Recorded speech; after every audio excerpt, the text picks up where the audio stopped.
this video, we will be looking at Dhammapada, chapter 7, verse 5, verse 94 in the consecutive numbering. Yasindriyani samatangatani sayatha saratina sudanta Behinamanassa anasavassa devapitassa bihayanti tadino. I'll bring up the text and read it again. Oops. Here we are.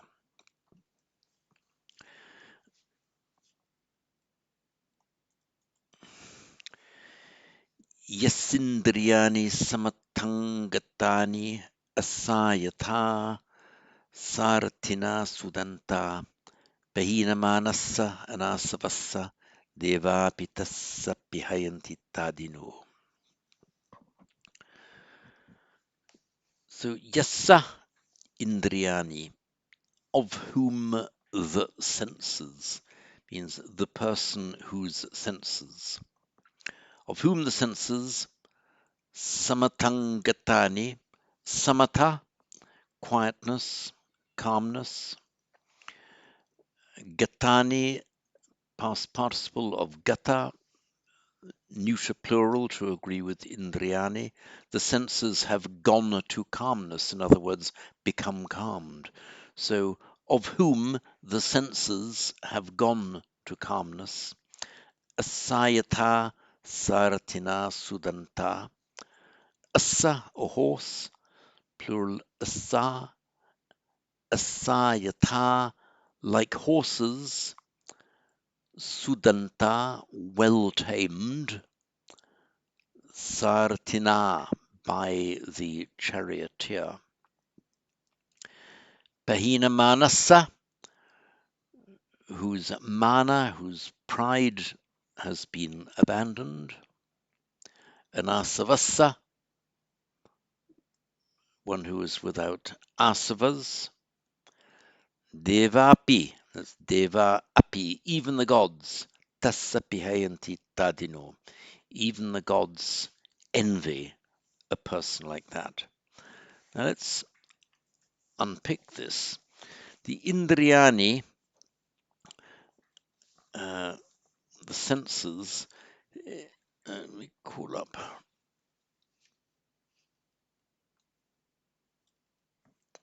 iPad.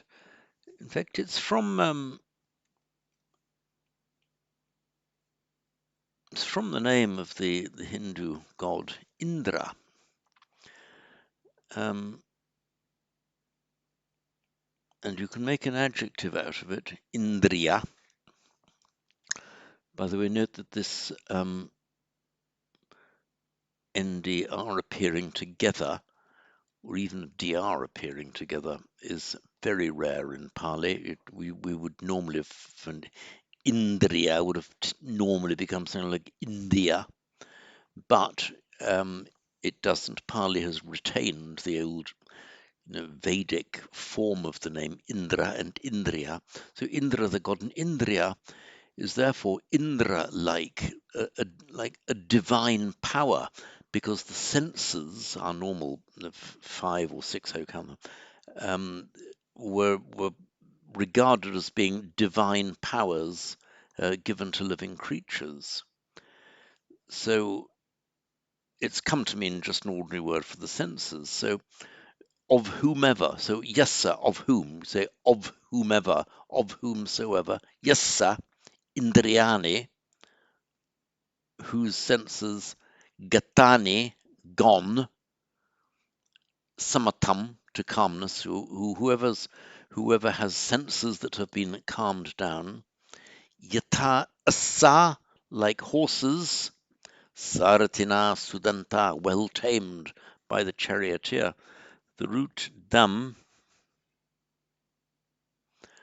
to tame, cognate with our English word tame. Tamed, the M changes to an N there before the following T. So this is a regular phenomenon, both Sanskrit and Pali. So danta, tamed. Sudanta, well-tamed. So Sudanta asa, well-tamed horses. The word rata is chariot, and the sarati, the chariot man, I'm not absolutely sure um, about the formation of that word. It could be the sangrati, the man with the chariots, which became sarati. Anyway, it does mean charioteer, even though I'm not fully satisfied as to exactly how the word came into existence in that form, and definitely is from the base rat, rat, kind of with the chariots, the man who deals with the chariots. Anyway, sarati is a charioteer, and it makes an instrumental in saratina, as in muni, munina, bhikkhu, bhikkhuna. So that saratina sudanta, by the charioteer, well tamed. Pahina manasa. This is a possessive compound. So pahina means abandoned. It's from our root ha, past participle, bit irregular. You'd have expected to see hata, but it's hina. Normally construed with the verbal prefix pa, Sanskrit pra. So pahina, just let go, abandoned. So pahina mana is a person whose mana, here meaning vanity or pride, is pahina. The person whose pride has been abandoned, let go of. Pride in the, obviously in the pejorative sense here, vanity. So a person of abandoned vanity, a person whose vanity has been abandoned. Anasavassa, it's in the genitive because it's yassa, of whom, and we've got tassa, of whom the senses, of whom the senses have gone to calmness, like horses well tamed by the charioteer. Pahina manassa anasavassa devapi tassa bihayanti tadino. The series of genitives are all governed by the verb pihayati, Sanskrit sprihayati, and it means to envy. That verb, I've done a note on it. Sprihayati, Pali pihayanti. With an accusative, it means to long for something or to covet something. With a genitive, it means to envy somebody. It probably has the subtext of you're coveting what that person has, not coveting the person, you're coveting what he has. So you covet the things, the qualities of a person. That probably accounts for the genitive here. So devapi, even the gods. Tassa bihayanti, envy him. Tadino, tadin means such like. Tassa tadino, it's a pleonasm there. You can say tassa bihayanti, or you could do the gods envy such a person, devapi bihayanti tadino.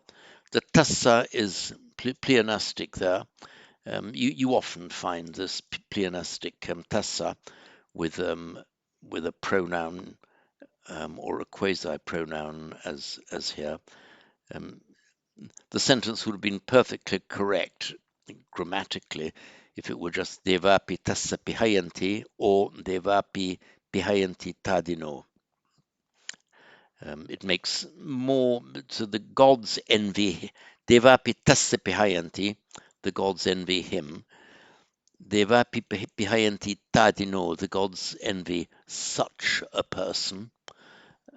with the meaning of such a person as I say, to include the tassa is not wrong, but it's just pleonastic.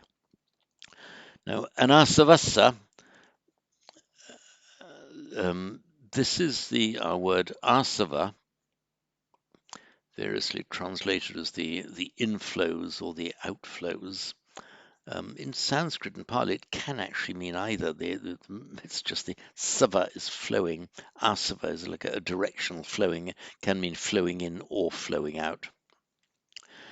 Margaret Cohn tends to prefer the meaning of flowing in, as do I, because it seems to make more sense. You have the inflowing, which is after all what the word influence means, that you are influenced by certain things.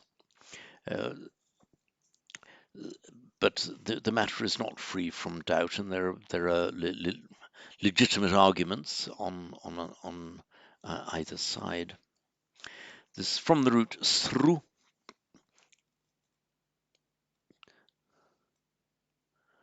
meaning to flow. Note, not shru, which means to hear. This is sru, meaning to flow. It makes a past participle with guna of the u, srota in Sanskrit, sota in Pali, meaning flowing, something that flows, and therefore a stream. That's where we get the sota panna, the sota apanna, one who has gained the stream. Typically translated as a stream entrant, one who's entered the stream. So the asva in Sanskrit would be asrava. Therefore means something streams in, flows into you, or out, whichever way you look at it. Now with the prefix an here, this prefix, the negating prefix a or an, as you know, it can negate the thing, just meaning the opposite of something, but it can also, particularly when used with a noun, as here, create a negated possessive compound. It just doesn't mean a non-asava. It means a person who does not have any asavas. So a person without asavas.